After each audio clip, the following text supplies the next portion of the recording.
भाव कर्म कहा जाता है, क्योंकि पुद्गल का जो अनुभाग है वह हमारे रागादि परिणाम में निमित्त बनता है, इसलिए उस कार्य में कारण का उपचार किया। पुद्गल का भाव कर्म कारण है और जीव का भाव कर्म कार्य है। उस भाव कर्म के निमित्त से इसको भी भाव कर्म ऐसी संज्ञा हुई है। अब और कर्म के भेद करते हैं। पुण अट्टविहं वा अड़दाल स्वयं असंख्यलोगं वा ताणं पुण घादित्य होन्ति सन्नाओ। ये बताया हुआ सामान्य कर्म है, वही अट्टविहम 8 प्रकार का है। मतलब मूल प्रकृति की अपेक्षा से उसके भेद करते हैं तो 8 प्रकार होते हैं। ज्ञानावरण, दर्शनावरण, वेदनीय, मोहनीय, आयु, नाम, गोत्र, अंतराय। और उसके ही उत्तर भेद करते हैं तो अड़दाल स्वयं 148 होते हैं, उसके अब नाम बताएंगे। और असंख्य लोगम वा, अथवा उसके और उत्तर भेद कल अपन ने देखे थे उसमें, हाँ, कर्म प्रकृति के संग्रह देखा था ना कि ज्ञानमति ज्ञानावरण के असंख्यात लोक प्रमाण, श्रुत ज्ञानावरण के भी असंख्यात लोक प्रमाण, और उसमें देशावधि परमावधि सब भेद मिलाएंगे, और अनुपूर्वी के भी भेद सब मिला करके भी असंख्यात लोक ही होता है।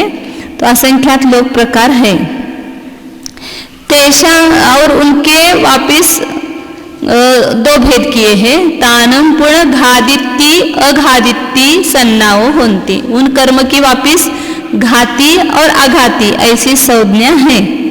अब घाती आघाती भेद क्या है, कितने कर्म घाती और कितने आघाती हैं, इसको अब 2 गाथाओं के माध्यम से आगे बता रहे हैं। नानस्सदंसणस्य आवरणं वेयणीय मोहनीयं आउगनामं गोदंतरायमिति अट्टपैडियो। आवरणं दंसनस्य आवरणम, ज्ञान का आवरण और दर्शन का आवरण, मतलब ज्ञानावरण, दर्शनावरण, वेदनीय, मोहनीय, इसी क्रम से याद रखना है। आयोग, नामम, नाम कर्म, गोत्र और अंतराय, 8 कर्म के नाम बताते समय इसी क्रम से बताना, और इस क्रम का भी कारण आगे आचार्य बताने वाले हैं। इस प्रकार 8 प्रकृतियां, मतलब कर्म में 8 प्रकार के स्वभाव है, इसलिए इसको 8 प्रकृतियां कही। मतलब जो हम कर्म परमाणु ग्रहण करते हैं उसमें से कोई कर्म परमाणु में तो ये स्वभाव आ जाता है कि वो ज्ञान का आवरण करेगा। कोई कर्म परमाणु एक काम करे, हम जैसे अभी हम पर अपने घर में 4 नौकर है, तो हम क्या करते हैं, आप झाड़ू लगाओ, आप कपड़ा धो, आप बर्तन मांजो, सबको काम देते हैं ना। ऐसे कर्म परमाणुओं में भी काम जो है उन्होंने बांट लिया है। तुम जीव के ज्ञान पर आवरण करो, तुम जीव के दर्शन पर आवरण करो, तुम जीव को मोह उत्पन्न करो, तुम जीव को बांध के रखो। मतलब ऐसे सब कर्मों को काम दे दिया है और वे अपना अपना काम करते, वो प्रामाणिक है। नौकर हमारा प्रामाणिक हो न हो, लेकिन कर्मरूपी नौकर तो बहुत प्रामाणिक है, अपना अपना काम बराबर बजाते हैं। तो उस कार्य के अनुसार उसका नाम दिया हुआ है, वही उसका स्वभाव हो गया, इसलिए प्रकृति कहा। अब उसमें घाती और आघाती 2 भेद किए, वो कौन कौन से घाती और कौन कौन से आघाती उसका यहाँ बता रहे नाम। मोह विघ्म घादी जीव गुण घादनत्तादो आउगणामं गोदम वेयणीयं तह अघादित्ती। आवरण म्हणजे ज्ञानावरण, दर्शनावरण दोनों लेना, आवरण कर्म कहे तो। मोह मने मोहनीय, विघ्म अंतराय, ये घादी, ये 4 है, वो घाती है। क्यों घाती कहा उसको, जीव गुण घादनत्ता दो, जीव के गुण का घात करने वाले होने से। अब जीव के गुण मतलब गुण पर्याय लेना, आगे बताएंगे कि वहां ज्ञान मतलब ज्ञान गुण नहीं लेना जो त्रिकाली है, दर्शन मतलब दर्शन गुण नहीं लेना जो त्रिकाली है, क्योंकि जो त्रिकाली वस्तु है और त्रिकाली गुण है उस पर आवरण करने वाला कोई कर्म या कोई भी परद्रव्य उस पर आवरण नहीं कर सकता है। जो घाता जाता है वह गुण की व्यक्तता को घाता जाता है, गुण को कोई घात नहीं सकते हैं। जैसे अभी पुद्गल में स्पर्श रस गंध वर्ण है, उसका कोई घात कर सकता है क्या? हाँ, स्पर्श के अमुक पर्याय होने में उसका कोई घात कर सकता है, लेकिन स्पर्श गुण का कोई घात नहीं कर सकता, ऐसे ज्ञान गुण का कोई घात नहीं कर सकता है। ज्ञान गुण की जो प्रगटता है, व्यक्तता, उस व्यक्तता पर आवरण आता है, ज्ञान पर आवरण नहीं है वास्तव में। इसलिए वो गुण बताएंगे आगे, ज्ञान को ज्ञान गुण नहीं बताएंगे, केवल ज्ञान ये गुण, मति ज्ञान ये गुण, श्रुत ज्ञान ये गुण, उस पर यह आवरण करता है, आवरण कर्म, इसलिए उसकी घाती ऐसी संज्ञा है। और आयुग नामम गोदम वेयणियम तह आघादित्य, आयु कर्म, नाम कर्म, गोत्र कर्म और वेदनीय, इन चारों की आघाती ऐसी संज्ञा है, क्योंकि वे जीव गुण का घात नहीं करते हैं। अब आगे और बताएंगे उसका खुलासा। से है कि जिनका ये घाती कर्म घात करते हैं वो गुण बता रहे हैं। केवल नाणम दंसन मनंत वीर्यं च खय्य सम्मं च खय्य गुणे मदियादि खवसमिये घादी दू। घाती कर्म घात करते जीव गुणों का, वो जीव के गुण कौन कौन से हैं? तो कहा केवल नानम, केवल ज्ञान ये गुण है, मतलब केवल ज्ञान पर्याय लेना, वो गुण, गुण मतलब गुण पर्याय को भी गुण ये संज्ञा बहुत जगह आती है, मति ज्ञानादि गुण ऐसा कहा जाता है।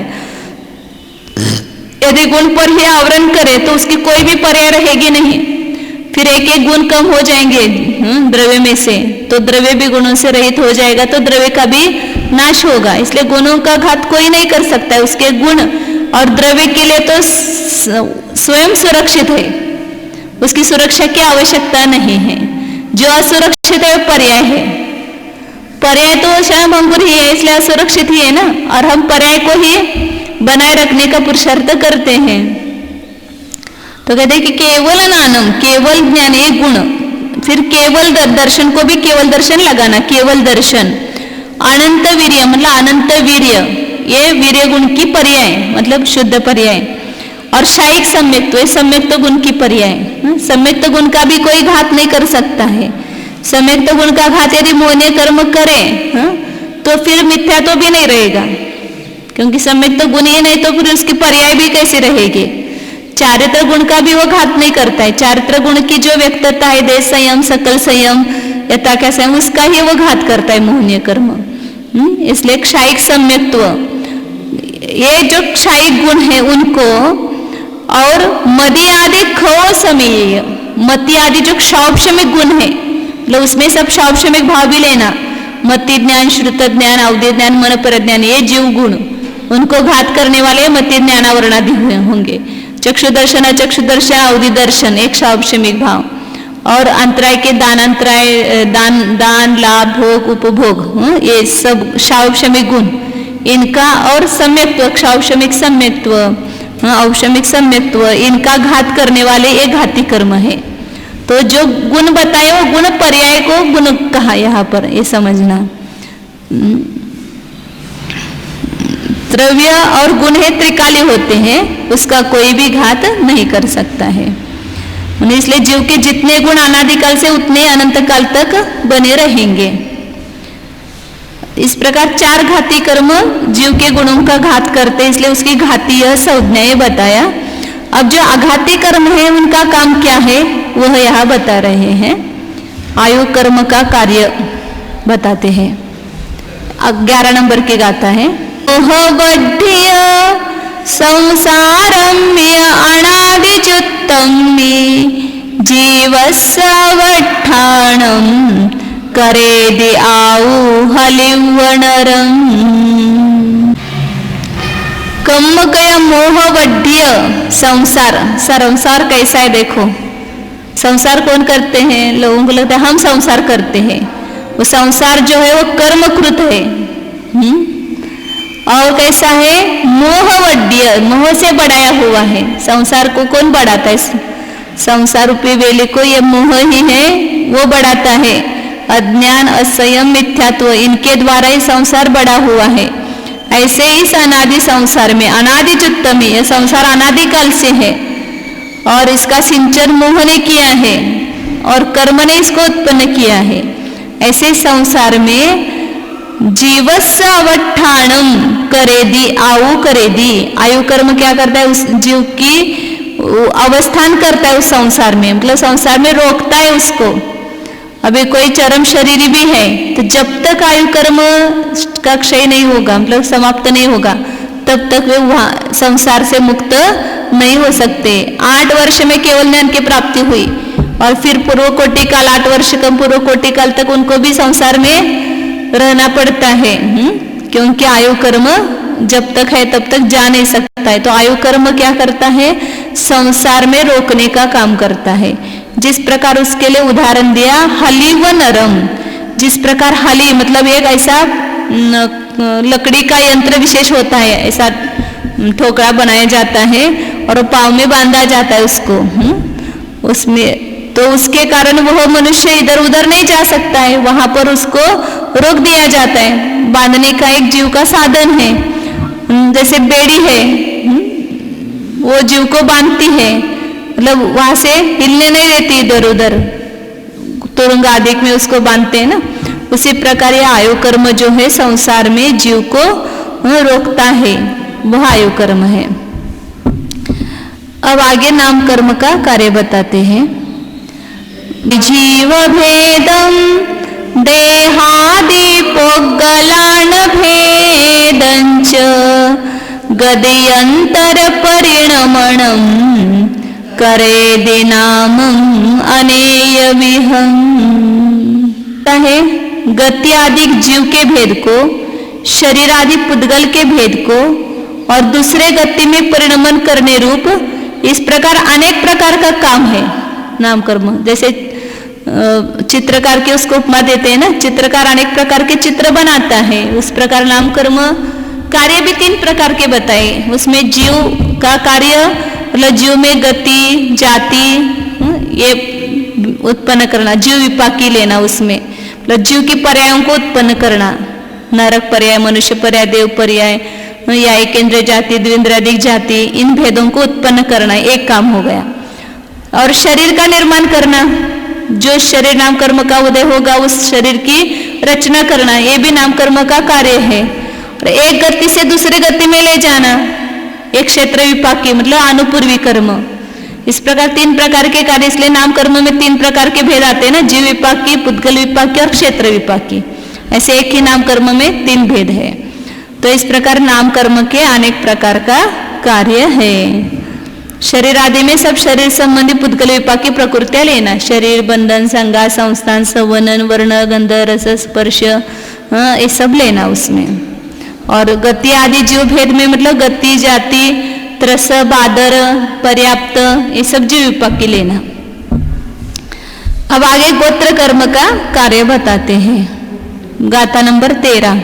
गय जीवायरण सगोदमिदि सन्ना उच्चम नीचम चरणम उच्चम नीचम हवे गोदम। संतान क्रम से आए हुए जीव के आचरण की गोत्र ऐसी संज्ञा है। गोत्र किसको कहना? जो उस कुल में परंपरा से जो आया हुआ आचरण है। जैसे उच्च कुल होता है तो वहां पर सब आचरण कैसा पाया जाता है?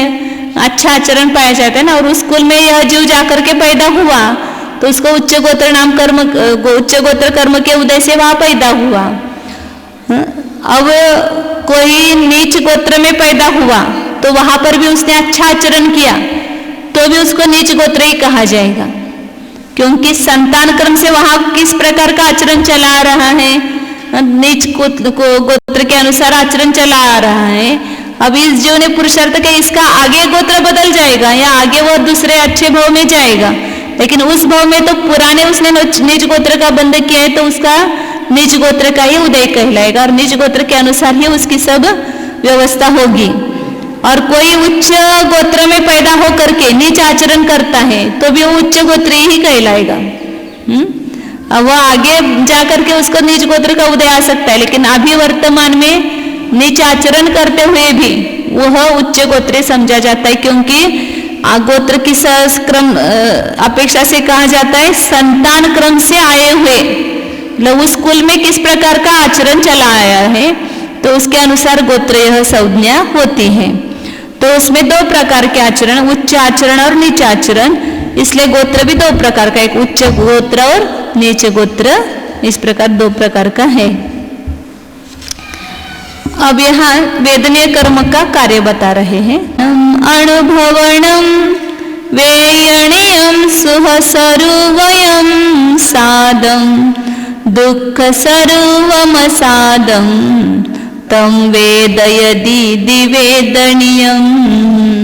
अनुभवनम, इंद्रियों के विषयों को अनुभवना, ये वेदनीय है। सुख स्वरूपयम साधम, यदि उस इंद्रियों के विषयों का अनुभवन सुख स्वरूप है तो वह साता वेदनीय है, और दुख स्वरूप है तो वह असाता वेदनीय है। इसलिए वेद यदि वेदनीयम, जो वेदन कराता है, अनुभव कराता है, सुख का अनुभव कराता है तो साता वेदनीय, दुख का अनुभव कराता है वो तो असाता वेदनीय। इसलिए बाहर कौन सा संयोग मिला इसके ऊपर साता असाता नहीं है। हाँ, अब सुख के अनुभवन कराने के लिए जो सामग्री मिलेगी वो ऐसी सुख रूप उत्पन्न करने की निमित्तभूत मिलेगी, और असाताओं का उदय है तो वहां अपने को सामग्री मिलेगी वह दुख को उत्पन्न करने वाले ऐसी मिलेगी। लेकिन कभी कभी क्या होती है, एक ही सामग्री हमें सुख के लिए निमित्त बनती है और वही दुख के लिए भी निमित्त बनती है। जैसे अभी कोई अच्छा मीठा पदार्थ हमें अब खाते तो बहुत अच्छा लगता है, अब कोई ज्वर व्यक्ति, पित्त ज्वर जिसको हुआ है, उसको मीठा सामने देखते तो भी उसको दुख होता है, उसको अनिष्ट भाषित होता है, वो खाना नहीं चाहता है। तो उस समय उसके असाता वेदने का उदय है, तो वही वस्तु उसको दुख रूप से अनुभव करा रही, उसको दुख दे रही है। और वही वस्तु जब साता का उदय होता है तो वह सुख रूप से निमित्त होती है। तो बाह्य वस्तु से सुख दुख नहीं है, वेदनीय कर्म वास्तव में सुख और दुख में निमित्त भूत है। और जिस समय उस समय जो भी सामग्री होगी वो उसके अनुसार सुख और दुख में निमित्त होगी। पुत्र की प्राप्ति साता वेदने से हुई या साता वेदने से, तो यदि वो सुख में हमारे निमित्त बन रहा है तो साता वेदने का उदय है। जैसे अभी भीष्म है, वो देवकी और इसको साता के उदय से मिले या साता के उदय से मिले, किसके उदय से कहेंगे उसको? वो पुत्र जब गर्भ में आए तब से माँ को दुख हो रहा है, बाद में आज जिंदगी भर उसने उनको जेल में रखा, बंधन में रखा, फिर उसको मारा, ये सब किया, तो वो पुत्र भी असाता वेदने के उदय के निमित्त से हुआ ना। इसलिए सामग्री हमारे दुख का अनुभव कराने में निमित्त है तो वह असाता वेदने का उदय है, ऐसा समझना। और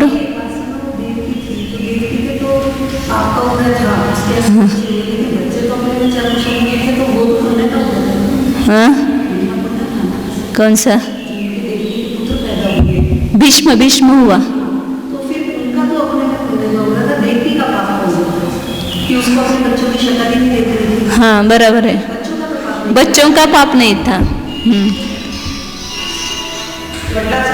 हाँ, देवकी के वो भीष्म भाई था ना, देवकी तो भाई था, देवकी का हाँ कंस में भीष्म बोल रहे, मुझे को एकदम नहीं गलती से हो गया, वो कंस कहना था, वो भीष्म ही आए मेरे मुंह से। हाँ हाँ, वो कंस का उदाहरण है। देवकी का जो भाई था कंस, उनके जो माता पिता के कौन थे, वो उग्रसेन और हाँ हाँ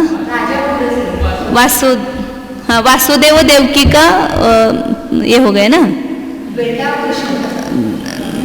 देवकी का जो नहीं पति है उसका नाम वासुदेव, और उसके पिता का नाम उग्रसेन, और उनके पेट में वो भीष्म कंस आया, भीष्म यार है नाम कंस, उसने वो एक किया ना, वहां पर अपने पिता को जेल में रखा और देवकी को भी रखा कि क्योंकि उसके पुत्र के निमित्त से इसका मरण होने वाला था, इसलिए।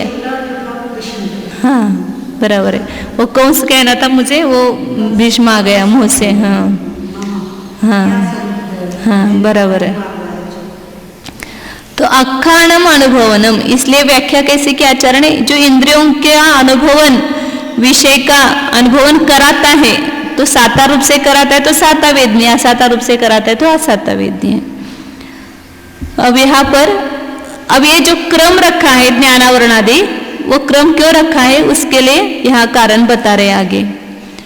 अथम देखिय जान दे पच्छासत्तहदि सत्तभङ्गीहिम् इति दंसणञ्चणाणं सम्मत्तं होन्ति जीवगुणा।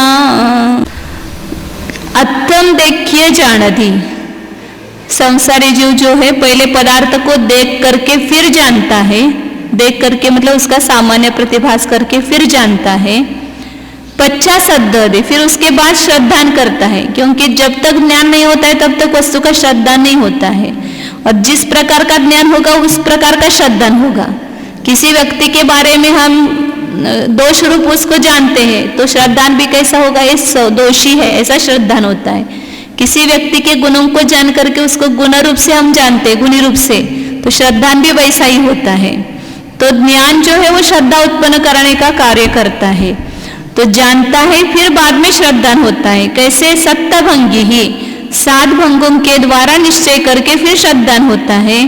इसलिए दर्शन, ज्ञान और सम्यक्त्व ये 3 जीव के गुण बताए हैं। अब उसमें दर्शन पहले होता है और ज्ञान बाद में होता है, फिर उसके बाद सम्यक्त्व होता है। लेकिन फिर भी जब आवरण कर्म बताए तो पहले ज्ञान, या जब जीव का स्वभाव भी बताया जाता है तो ज्ञान दर्शन ऐसा कहा जाता है, दर्शन ज्ञान ऐसा नहीं कहा जाता है। तो क्यों नहीं कहा जाता है? तो उसके लिए कारण आगे बताते हैं। पहले ज्ञान को क्यों रखा? क्रम तो दर्शन और ज्ञान है, लेकिन पहले ज्ञान को रखते हैं फिर दर्शन को रखते हैं। उसका कारण क्या है वह युक्ति देते हैं। 16 नंबर की गाथा है। पूवम नानम तत्तो हि दंसणं होदि सम्मत्तमदो वीर्यं जीवा जीव गदमिदि चरिमे। अव्यर्हित मतलब पूज्य होने से, पूवम नानम ज्ञान पूर्व में रखा गया है, मतलब दर्शन से ज्ञान पूज्य है, क्योंकि दर्शन में हिताहित का विवेक करने की शक्ति नहीं, विचार की शक्ति नहीं है, और ज्ञान हिताहित का विवेक करता है, गुण दोषों का विचार करता है, स्मरण करता है, इसलिए ज्ञान पूज्य है दर्शन से ज्यादा। तो इसलिए पूर्वम अभ्यरित होने से कोई भी चीज, भले वो क्रम से ऐसा कहे तो शब्द ज्ञान में स्वर भी कम है। 2 कारण बताए ज्ञान को पहला रखने में। जिसमें स्वर कम होते हैं उसको भी पहले रखा जाता है और ज्यादा स्वर वाले को बाद में रखा जाता है, समास में ये नियम होता है। और अव्यरित होने से भी पहले रखा जाता है। तो दर्शन से ज्ञान ज्यादा पूजनीय है। दर्शन तो केवल सामान्य प्रतिभासात्मक है और ज्ञान विशेष प्रतिभासात्मक होने से निर्णयात्मक है, इसलिए उसको अब पूज्य कहा है। इसलिए ज्ञान को पहले रखा और दर्शन को बाद में रखा है। अदो सम्मतम, फिर उसके बाद में सम्यक्त्व, क्योंकि उसका ही क्रम है, ज्ञान करके फिर श्रद्धान करता है, इसलिए बाद में उसको मोहनीय को रखा सम्यक्त्व। और अंतराय कर्म जो है घाती कर्म में, उसको सबसे लास्ट 8वें नंबर पर रखा है। क्यों? तो जीवा जीव गदम, वह अंतराय कर्म जो है मतलब वीर्य जो है वो जीवगत भी है और अजीवगत भी है। शक्ति दोनों में है, जीव में और अजीव में, दोनों में पाया जाता है वीर्य, इसलिए उसको अंत में रखा है। और वो कैसे वो बता रहे हैं आगे, कारण अगले 17 नंबर की गाथा में बता रहे हैं। देवी अघादिं वा निःशेषं घादने असक्कादो नामति अनिमित्तादो विगम पड़ेदम अघादिचरिमम्मी। कौन सा कर्म है? घातिया कर्म है। फिर भी उसको अघाती के बाद में रखा है। क्यों रखा? तो उसके लिए कारण बताए कि अघादिम व अघाती के समान निःशेषम घातने असक्कादो, पूर्ण रूप से जीव के गुण का घात करने में असमर्थ होने से, जैसे आघातीय कर्म जीव के पूर्ण गुणों का घात नहीं करते हैं, उस प्रकार ये घाती अंतराय कर्म जीव के पूरे गुण का घात नहीं करता है, इसलिए उसको आघाती के समान मान करके आघाती के लास्ट में रखा है। फिर उसको आघाती में रखते, लेकिन पहले क्यों नहीं रखा, सबसे लास्ट में क्यों रखा? तो उसका और दूसरा कारण बताया कि नाम, गोत्र और वेदनीय, इनके निमित्त से ही अंतराय कर्म अपना कार्य करता है। क्योंकि जब वीर्य है अंतराय कर्म, तो शरीर के बिना देना, लेना या भोगना इत्यादि क्रिया संभव नहीं है। हमें आहार लेना है तो उसमें लाभांतराय कर्म का उदय या क्षोभशम काम करेगा। तो ये शरीर नहीं है तो फिर खाने का काम भी कैसे होगा, फिर उसमें लेना देना का व्यवहार भी कैसे होगा। मैंने आपको आहार दान दिया, मैंने आहार लिया तो मेरे लाभांतराय कर्म का क्षोभशम हुआ, आपके दानांतराय कर्म का क्षोभशम हुआ। तो इसमें निमित्त ये शरीर है। इसलिए नाम कर्म के उदय के निमित्त से वो अपना काम करेगा, अंतराय कर्म। इसलिए नाम कर्म के बाद में रखा है। और उसी प्रकार उच्च गोत्र या नीच गोत्र, यदि उच्च गोत्र है तो ही हम दान देने के पात्र हो सकते हैं, दानांतराय वहां पर काम आ सकता है हमारा। यदि उच्च गोत्र नहीं है, नीच गोत्र में, तो वहां दान भी देने में वह पात्र नहीं है। और या दीक्षा वगैरह लेना है तो वहां पर भी उच्च गोत्र चाहिए ना, वहां पर मुनि दीक्षा लेने के लिए। तो इस प्रकार ये गोत्र कर्म उस वीर्य के प्रकट होने में, दान लाभ के प्रकट होने में निमित्त भूत है, नाम कर्म गोत्र कर्म। उसी प्रकार वेदनीय कर्म जो है, वेदनीय के निमित्त से भी अंतराय कर्म अपना काम करता है, क्योंकि दान लाभ आदि की प्राप्ति होना उसमें वेदनीय कर्म निमित्त है, न होना उसमें असाता वेदनीय वगैरह निमित्त है। तो उसके निमित्त से वह अंतराय कर्म अपना काम करता है। इसलिए आयु और आयु रहेगी तो ही ये सब हो सकता है। इसलिए आयु कर्म के निमित्त से भी उसने अंतराय कर्म का कार्य होता है। तो आयु कर्म के निमित्त से भव में स्थिति होगी, और भव में स्थिति होगी तो भव के आश्रय से ही वहां पर नीचपना उच्चपना होता है। नहीं, वो आगे के लिए नियम दिया, उसका कारण दिया गोत्र कर्म के लिए। तो इस प्रकार नाम कर्म, गोत्र कर्म और आयु कर्म, वेदनीय कर्म, इनके निमित्त से अंतराय कर्म काम करता है। इसलिए विघ्म आगादि चरमम में पढ़ितम, वे अंतराय कर्म को आगाति के अंत में रखा गया है, पढ़ा गया मतलब रखा गया है। अब आगे नाम आयु के बाद फिर नाम को क्यों रखा, नाम के बाद गोत्र कर्म को क्यों रखा, इनका क्रम अघाती कर्मों का, अघाती कर्मों का क्रम क्या है, आयु नाम गोत्र ऐसा क्रम है। उसका ऐसा क्यों क्रम रखा वो बता रहे हैं। भवस्यदि नाम मावपुवं तु भवमस्य निचुच्चम इति गोदम नाम पूवं तु। आयु के बल से ही भव में अवस्थिति होती है, मतलब भव में रहता है। इसलिए नाम कर्म जो है आयु पूर्वक है। आयु होगी तो हमारा शरीर रहेगा और उस शरीर के अनुसार सब बाकी के रहेंगे। इसलिए आयु के कर्म के निमित्त से भव में स्थिति होती है, इसलिए प्रथम आयु कर्म को रखा है। और आयु के आश्रय से, भव के आश्रय से ही क्या होता है, नीचुच्चम, जैसा भव हो वैसा नीच उच्च। तिर्यंच भव में उत्पन्न हुआ तो वह नियम से नीच गोत्र का ही उदय होगा। नरक में गया तो वह नीच गोत्र का ही उदय है। देव में गए तो वह नियम से उच्च गोत्र का उदय है।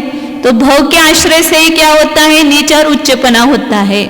इसलिए गोत्र कर्म जो है वो नाम पूर्वक रखा है। पहले आयु कर्म को क्यों रखा, क्योंकि आयु होगी तो वह भव में अवस्थिति बने रहेगी, और भव में अवस्थिति रहेगी तो शरीर आदि सब उदय आएंगे।